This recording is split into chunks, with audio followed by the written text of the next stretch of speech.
Yeah, go ahead. Go ahead with your questions. Coach, really had fight and battle for that game. Give us your quick analysis.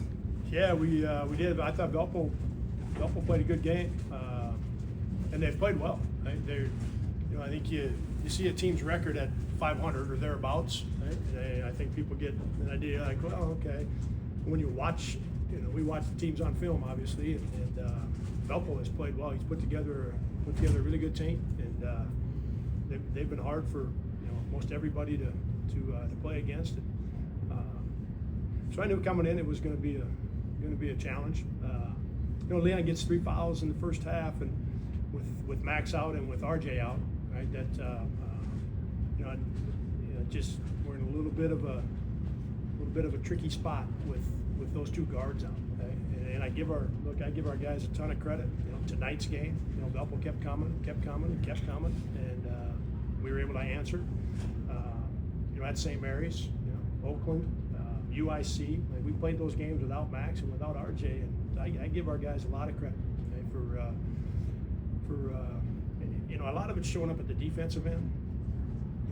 Our defense in the half court is really holding us up, right? And our rebounding needs to get better.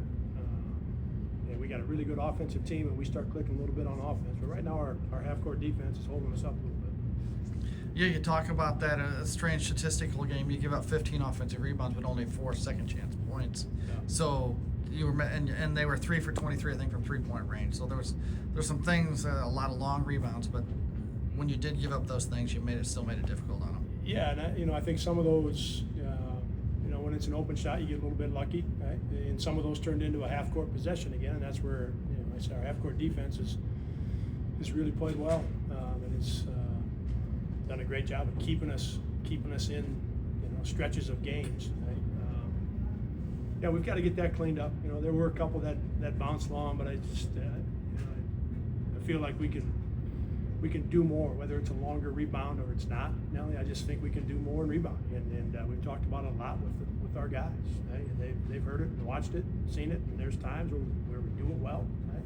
But right now we're not doing it nearly well enough, and it's one of those things that we just got to keep hammering it. We need to get better. What was the difference for you offensively in the second half? 22 points was the lowest you just scored in the first half. Did you have to change things up, or just be better at what you're doing? Yeah, we changed up the ball screen a little bit. Top of the key, we were popping Izzy. That worked well for us at St. Mary's, playing him at the top of the key with Trey. He was able to get a couple opportunities, and Trey was able to as well.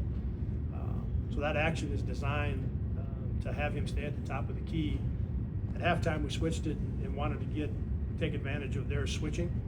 We didn't do a good enough job in the first half of making them pay for switching their point guard onto our 5-man. And in the second half, we did a better job of getting underneath that guy and taking advantage of that switch. Some in the middle of the floor. The one that was really important, Leon threw it to Will. They had switched. Leon lobbed it up to Will on the block opposite our bench. He caught it in traffic, ended up with 3 guys on him. He skipped it to Trey, and Trey made the 3 in front of our bench. That's one of those plays where we wanted to do more to take advantage of them putting their point guard onto our center. Seems like tonight was indicative of what the Valley's going to be. Indiana State beats Belmont tonight. Evansville had Murray State on the ropes before Murray pulled it out. It's just going to be one of those slugfests all year round. Huh? It always is. Games are hard. I talked to the guys about it. It's what they do is it's a heck of a lot of fun. They put in a lot of time, and then they earn the right to enjoy it and have fun playing the game. Right? But it's hard. Right? There's a lot of challenges that pop up in that basketball game. It is not easy. Right? And tonight was another good example of that. But these guys have come a long ways. Right? They don't get bothered by much, and they lean on that half-court defense. And like I said, we'll get our assist numbers we just had 11 tonight. So our offense, go back to that just for a second. What we're doing and the thought process and our passing and sharing the ball, that stuff's great. Right? But we're at another level in us offensively, and it's coming. Right? And we'll add that to what we're doing. Can you give any update on RJ and Max? No. Other than Max's, I will tell you what I told you last week, that he continues to feel good. Right? He feels really good. And RJ came out of it better than we expected, so we should get him back sooner than we had anticipated when the injury happened. But that's as much as I'll give you. Thanks, Coach. Good.